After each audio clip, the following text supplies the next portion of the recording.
So Carlton coach Michael Voss, we're going to whip around all the clubs before you and I give it away for the year, Gazy, in a couple of weeks' time. All those that are willing to have a chat. Yeah, that's right. They're all back at training now and just keen to get a sense from the clubs as they build up towards their short Christmas break before they get stuck right into the meat and potatoes of the new year. Brad Lloyd, that was Michael Voss, of course, this morning. Brad Lloyd's the footy manager of the Carlton Footy Club, and he's been good enough to join us.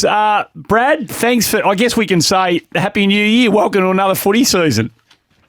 Yeah, thanks, Andy. Yeah, it's Andy. It's certainly come around quick, hasn't it? So it was a bit strange seeing them out there today. So they had a pretty full squad running around, getting stuck into pre-season training. So yeah, someone actually mentioned me, just said, geez, the players get a long time off, and I thought, geez, I feel like they've got back really quickly. So yeah, they're back into it.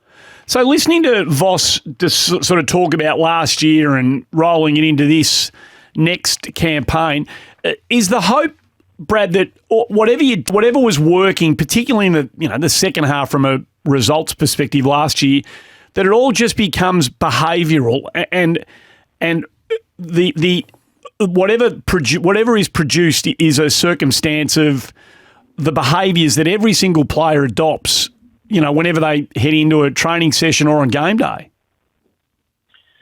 Yeah, no, so yeah, heard some of the grabs there. Yeah, look, I guess from last year, like a really, really good finish to the year and sort of making a prelim final and the way we started in particular in the prelim final and not quite getting the job done in the end. But yeah, look, it still wasn't a complete season. Like I guess it was a disaster the first half of the year and then an unbelievable second half. So probably just looking for that more consistent season across the board. And we felt really confident in our game style and the way we were playing in the second half of the year. So therefore it was, I guess, mixed. First half poor, second half outstanding, and try to get a better balance with the group as we keep emerging. How long does it take before you get stuck into actual game type stuff where you can make some assessments with guys like Fantasia, Elijah Hollands, your draft pick, Andy, you'd know, before you get into that? Because we're here right now. We've got the time trials. We've got 2K trials. But if it's anything like the sport I played, all that's very nice and you can have some magnificent athletes running around, but until you get the hands on the agate and you start going through the actual real stuff, you don't always know. No, look, it moves really quickly, so players are expected to turn up in pretty good condition. If they're not in good condition, they just can't enter the ball program as quickly as others. So, and when you break down the schedule leading up into the first round, we have a couple of weeks pre-Christmas with the senior players and then have the Christmas break. And then it's a really important 4 or 5 week block where, and if you miss that chunk of pre-season, you sort of end up, history shows you behind the 8 ball a bit. So, yeah, we'll get stuck into the drills really quickly this side of Christmas. And then, the boys will have to really look after themselves over the Christmas break so they can hit the ball program and build into round one and hopefully, in my time at the club, which has been 5 years, hopefully it's the most competitive it's been for spots. Well, it will be, particularly if a couple of these players that you brought into the mix, and one in particular who was injured for the entirety of last year, are selectable more often than not, Lloyd. And one of those is Zach Williams, who, by all reports, was flying last pre-season until he got injured, and that was in for the year. Where's he at with his program? How's he looking? Yeah, look, he's been training. I spoke to him today. Like, he's been training constantly. He hasn't really broken stride so far. He's able to start getting into a few of the skill drills, which he's excited about. So, no, he's looking really good. Look, he's an important player. Like, he'll really add to us. He's an experienced finals player as well. So, we're always been excited about what he can do, but unfortunately, from a durability point of view with the knee, we haven't been able to see him in action. So, like, he's going to be a really important addition. So, no, he's shaping up well. How different does it look from season to season? Now, clearly, when you get a new coach in, you might have some different programs. But for guys that have been around, would they pretty much know the routine, or do you do things a little bit different at this stage of the preparations? Yeah, look, things get tweaked, and you look across high performance and sort of, even our sports psychologists and those sorts of things. There's a lot of learnings that go in over the off season and different tweaks to the program, but on the main, we'll keep building on what we have been. We really become a pressure side last year and become a really, from a contest point of view, we're really big in that area. So we want to keep adding and building, and I do feel from a list management point of view, we still have got a lot of growth in our list. Probably early part of last year, we didn't get that consistency out of a lot of the players, and that really came in the second half and beyond. So I feel like list-wise, there's a lot of scope to keep building. And I know Chris Judd used to always talk to us about cohesion, and I feel like we're starting to get that. Like you being a Carlton supporter, Andy, we always sort of wanted to get back, Jack Martin and Marchie and Foggs and Cunningham and all these sorts of players. And we saw them in the second half of the year, and we ended up taking off with a bit of form. So we need the full squad fit available and also, I guess, cohesive and working together. It's heading in the right direction. It does.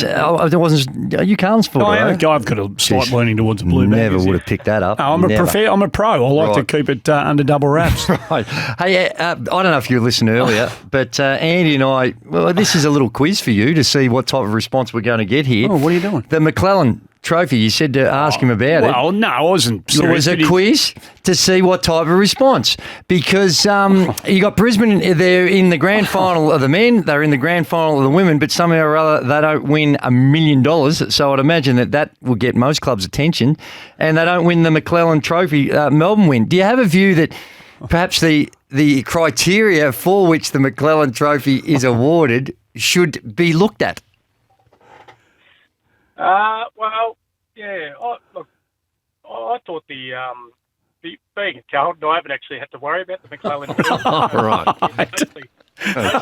Hopefully this year we could start. I did after our finish this year in the prelim. I thought with the women's we might be able to get moving. But in saying that, hopefully in the next few years we're in amongst it. So the rules I'm not too familiar, but I will say I do think finals are critical, and I know in the best comparison when you talk about the finals included or aren't they? I'm a big finals man, so I guess there's the other thing is probably equalisation of the competition and games played. But I guess probably goes against what you're saying, Andy. But I reckon finals are a critical piece of the McClellan. Good. Yeah, no, I don't disagree with Gazy on that. Yeah. I'd probably have to understand. I'm sure there's some rationale from some smarter people who have thought through it, but I would have thought you wait till the finals are finished. But you'll have to. Well done, Brad. Some more information. No, nicely done. Very nicely just quickly, what did you have to know from Orazio Fantasia and about Orazio Fantasia before you committed to bring him into the club?